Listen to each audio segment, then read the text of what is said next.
పాంచాల రాజ్యంలో శిఖండిని మరియు ద్రౌపది అక్కా చెల్లెలుగా మంచి బంధం ఏర్పడుతుంది. ద్రుపదుడు శిఖండిని సేనాపతి స్థానం నుండి తొలగించి తన పుత్రుడైన దృష్టద్యుమ్నుడికి సేనాపతిగా నియమిస్తాడు. శిఖండిని బాధతో తన ఖడ్గంతో తనని తాను శిక్షించుకుంటుంది. అక్కడికి ద్రౌపది వచ్చి తనని కాపాడి, పితృదేవులకి నేను చెప్తాను నీ స్థానాన్ని నీకు తిరిగి ఇవ్వమని అని శిఖండిని ద్రుపదుని దగ్గరకు తీసుకువెళ్తుంది. శిఖండిని పరాజయం పొందినందుకు శిక్ష వేశాను తనకి అని అంటాడు. దానికి ద్రౌపది, దానిలో మీ పరాజయం కూడా ఉంది కదా పితృదేవా అని అడుగుతుంది ద్రౌపది. దానికి ద్రుపదునికి కోపం వచ్చి, నీ తండ్రిని అవమానించినందుకు మృత్యుదండను విధిస్తాను. నీకు బతకాలని ఉంటే ఇప్పుడే ఈ కాంపిల్యంలో నుంచి నువ్వు వెళ్ళిపో అని అంటాడు.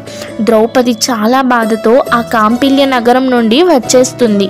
తరువాత కృష్ణుడు ద్రౌపది దగ్గరికి వస్తాడు. కృష్ణుడు ద్రౌపదితో ఇలా చెప్తాడు, నేను కాంపిల్యరాజు ద్రుపదునితో ఇంకా అతని సైన్యంతోనూ యుద్ధం చేసి విజయం సాధించి కాంపిల్య నగరాన్ని సాధించుకుంటాను అని చెప్పి అక్కడి నుండి వెళ్ళిపోతాడు. ఇక్కడ కాంపిల్యానికి ద్రోణాచార్యుడు ద్రుపదుని రమ్మని చెప్తాడు. ద్రుపదుడు కాంపిల్యానికి వచ్చి ఇలా చెప్తాడు, నీ పుత్రుణ్ణి ఆశీర్వదించడానికి వచ్చాను మిత్రమా అని ద్రుపదునితో అంటాడు. కానీ ద్రుపదుడు తన పుత్రుడికి, నీ శత్రువు నీ కళ్ళ ముందే ఉన్నాడు పుత్రా, నీ శస్త్రాలను ప్రయోగించు అని చెప్తాడు. దానికి ద్రోణాచార్యుడు, నీ పుత్రుడు నా మరణం కోసం జన్మించాడు, అతని జీవితాశయం ఈరోజే నెరవేరనివ్వండి అని వాళ్ళ ముందు ఎదురుగా కూర్చుంటాడు.